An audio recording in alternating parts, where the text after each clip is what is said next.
Hey guys, welcome back to my channel. ఇది day 2 of Navratri. టెంపుల్కి వెళ్ళాం అనమాట, నేను మా హాయ్ కజిన్స్తో గాయ్స్. కలిసి. సో వెళ్ళగానే అక్కడ ఫస్ట్ ఈ పాదాలను చూడంగానే మీరు ఆల్రెడీ ప్లేస్ గెస్ట్ చేసేసారు అనుకుంటా. ఇఫ్ నాట్, ఇది స్వర్ణగిరి. సో కార్ పార్కింగ్ చేసేసి మెట్లు ఎక్కుంటూ వెళ్ళిపోయాము సరదాగా. ఎన్నో మెట్లు లేవు, ఆల్మోస్ట్ లైక్ 25 to 30 అరౌండ్ ఉన్నాయి అంతే. సో ఫస్ట్ థింగ్ ఇస్, అక్కడ జడ వీరబోసుకొని వెళ్ళొద్దు. I mean any clip or అల్లుకొని వెళ్ళాలంట. And inside phone not allowed. So ఫోన్లు బయట పెట్టేసి దర్శనంకి వెళ్ళిపోయాము. ఎంత పీస్, ఎంత కామ్ ఉందంటే లిటరలీ డివైన్ వైబ్. సో అక్కడి నుంచి దర్శనం అయిపోగానే ఫోన్స్ అన్ని తీసుకొని జస్ట్ కొంచెం ముందుకు వెళ్ళంగానే అక్కడ పెద్ద హనుమాన్ విగ్రహం. It's super super super good.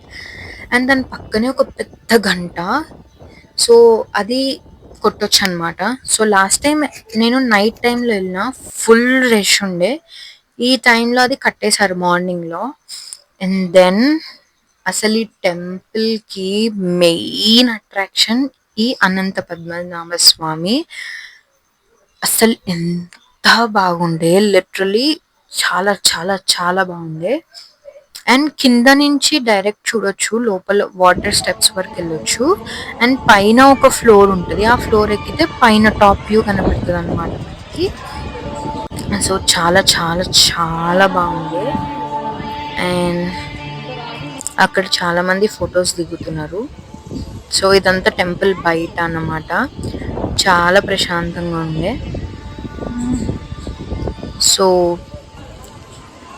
ఇక్కడ నుంచి లోపలికి వెళ్ళొచ్చు అనమాట. ఈ స్టెప్స్ దగ్గర నుంచి లోపలికి వెళ్ళొచ్చు. లోపలికి వెళ్ళగానే వ్యూ ఉంటుంది. హనుమాన్ విగ్రహం పక్కనే, హనుమాన్ దేవుడి పక్కనే స్టెప్స్ ఉంటాయి కిందకి. అక్కడికి వెళ్తే ఇప్పుడు నేను చూపించింది టాప్ వ్యూ. అక్కడ కింద కూడా పైకి స్టెప్స్ ఉంటాయి, కిందకి స్టెప్స్ ఉంటాయి. ఒకవేళ పైకి వెళ్తే పైకి వెళ్ళొచ్చు, కిందకి వెళ్తే కిందకి వెళ్ళొచ్చు. ఇక్కడ ఒక ఫన్నీ ఇన్సిడెంట్, మా అత్త ప్రసాదం తిని ఫౌంటైన్ లో చేయగడుకుంది. Anyways, these are few pics I took. Thanks for watching. Bye bye.